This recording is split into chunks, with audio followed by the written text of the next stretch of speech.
ik zie hier al je baan in. Wat kinderen ben je al hier? Nou ja, we hebben een beetje proberen zien te laten wat bij een dwang in Sanjesvertier. We hebben een waterspark en een beestentuin.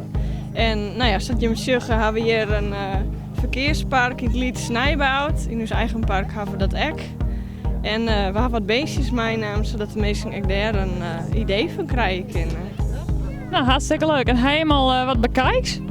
Ja, we hebben wel aardig wat oren in. Dat rent wel trouw wat dat betreft, ja.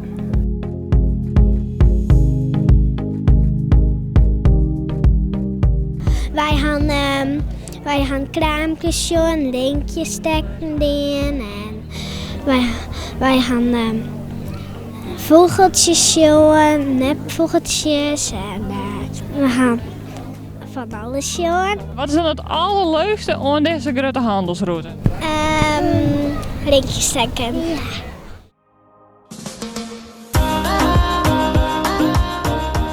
Wij zijn de familie Klunder uit Deventer. Uit Deventer. En wat brengt jullie hier? De camperplek Kukorn. En staat u daar al lang? Nu vanaf woensdag. Maar we komen hier wel 4-5 keer per jaar. En wat brengt jullie dan hier bij de handelsroute?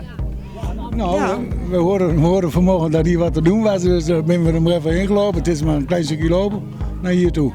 Dus een mooie bijeenkomst toch? En bent u van plan om de hele route te lopen? Ja. Ja. Ja. Ja. Dat is... We komen ook eens van de plek af, hè? En heeft u al iets heel bijzonders gezien? Ja. Het zijn wel aardige Leuke dingetjes wel, ja. Ja, we houden overal van eigenlijk. We vinden alles mooi. Alleen we kunnen niet alles meenemen. I cross the ocean and I drink it dry. Via Van Woorden ben we hier kwam en dat is prachtig. Je ben je met de auto bekwaam en hem bekeerd hier ergens? We hebben bij Van Woesterwal parkeerd. En wat is nou het allerleukste wat je jongen hebt? Nou, ik vind eigenlijk alles leuk. Ik kijk even bij de handboogzitters, jongen. Die jongen die maken zelf een handboog. Nou, dat is echt prachtig om te zien. Er zijn al hier honden, daar ben ze mee aan het trainen. Er is iemand die zit in een beam te zagen. Nou, er zijn al hier activiteiten hier.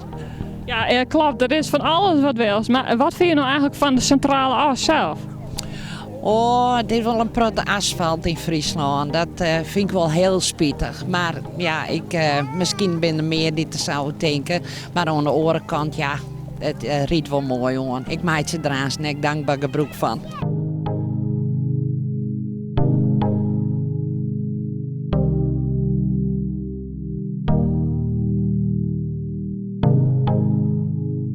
Vooruit voor de as, maar de handel. De langste handelsroute van de wereld. Tussen Van Woorden en Samar.